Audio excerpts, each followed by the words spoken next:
Hey guys, it's getting to be about that time, so I thought I'd hit record as I did a little trial run for my wedding day makeup. I'm using a lot of longwear products along with some tricks that would apply to event makeup in general to make sure my makeup stays looking picture perfect no matter what. So this was a dry run, so I'm still tweaking a few things here and there, but I'll let you know about the lessons I learned along the way. Let's go ahead and get started.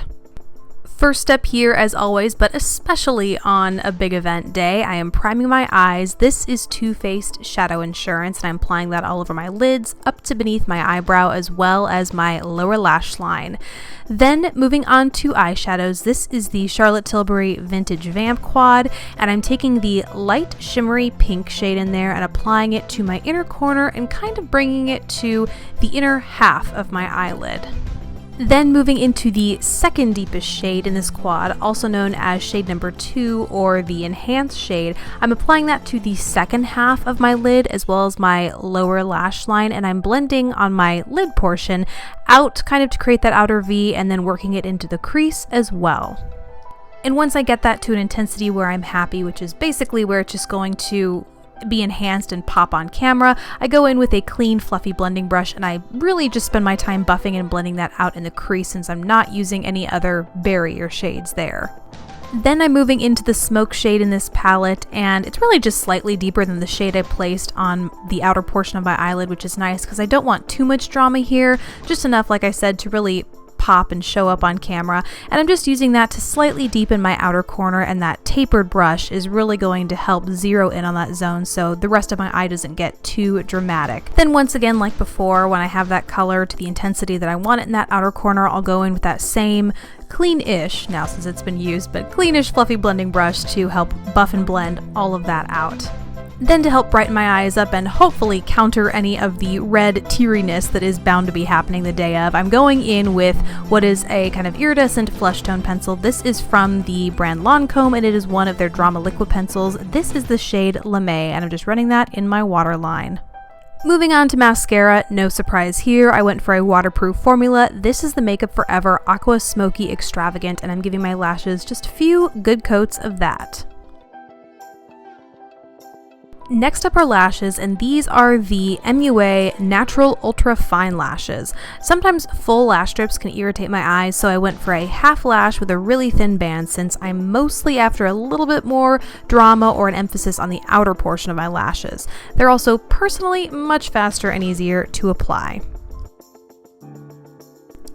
On to foundation, where the name of the game is longevity. I'm first starting with well-hydrated skin and then moving on to my must-have primer. This is the Makeup Forever Step 1 Skin Equalizer. It's the mattifying primer, and I'm applying that mainly down the center of my face, my T-zone, because I do have combo skin, so that tends to be where I experience makeup breakdown throughout the day.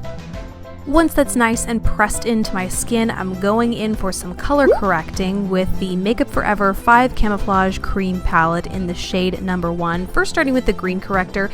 I love this formula because it's very lightweight and dries down to a powder consistency almost immediately, so it wears really nicely under my foundation. And while color correcting is definitely not something I take the time to do every day, I think it's especially important for big events because for a few reasons. It'll help you from overdoing it on the rest of your makeup like foundation and concealer, because you'll try and pile on the concealer or the foundation to correct the dark eyes for not having slept or the redness around your nose from the crying or something, and it just won't work because you need to counteract with color, not coverage. So ultimately doing this not only keeps your skin undertone as smooth and even as possible, but it helps you from getting cakey, thick, heavy, cakey looking layers of makeup.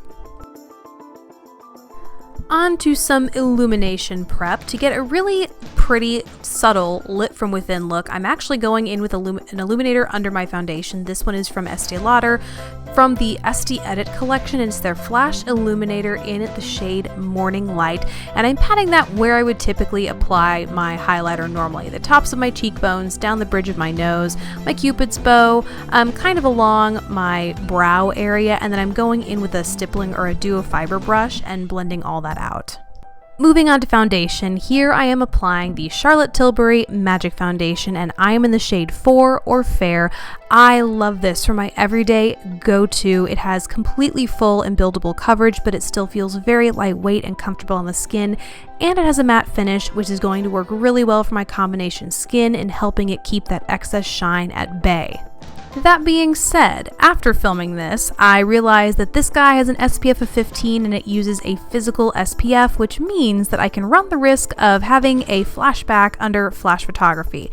So, even though I did a little test flash with my own camera and was pretty happy with the results, I'm thinking of just avoiding the risk altogether and moving over to Estee Lauder's Double Wear just to be on the safe side.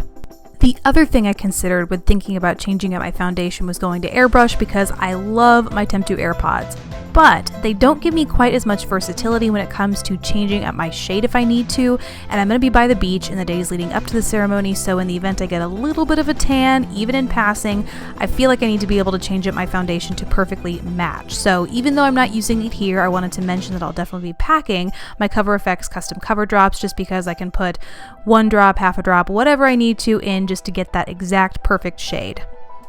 Next, I'm going in with my trusty Dermablend Smooth Liquid Camo Medium Coverage Concealer. This is the shade Sesame, and I'm just putting the tiniest bit, just one kind of dab on each under eye area and using my finger to blend it in. That way the heat from my hands just helps really press and blend that into my skin. Then to set not only that, but the rest of my T-zone, I went in with Dermablend Professional Setting Powder, but this is another one of those products that I will be changing up when the time comes, just because this is what was immediately on hand when I went to do this look, but it does have a kind of white cast as you can see here, so I'm going to go for a powder that's a little more truly translucent, and that is the Laura Mercier Loose Setting Powder.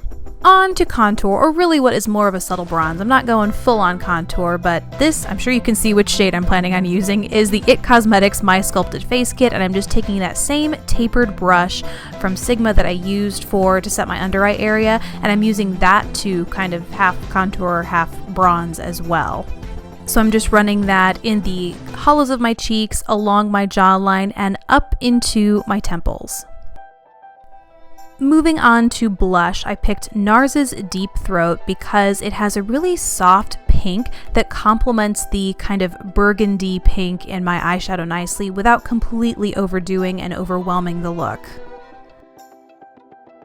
And brows, I'm not really doing anything special here, just picking a pencil and going and shaping and then filling them in, just really cleaning them up. I have thick-ish brows as it is, so just filling in any of those sparse spaces and then kind of cleaning up the lines around the edges using the IT Cosmetics Brow Power in Universal Taupe.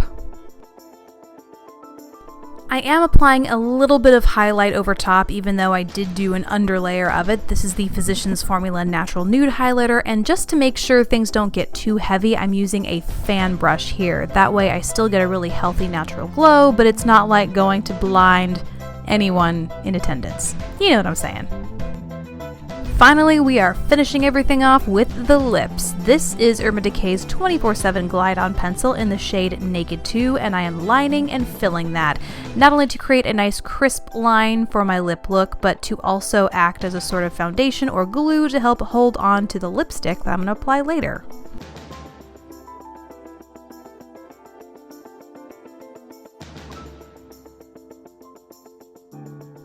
Speaking of, that lipstick is one of the Urban Decay Revolution lipsticks. This is in the shade Liar. I think it's a hair lighter of a nude than the Naked 2 liner that I just laid down, and it just gives this really beautiful, slightly balmy texture. It's not too overwhelmingly glossy, but it's not completely matte.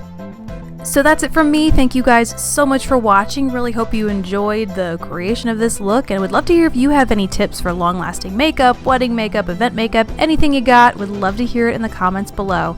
Thanks again, guys, and I will see you in the next video. Bye!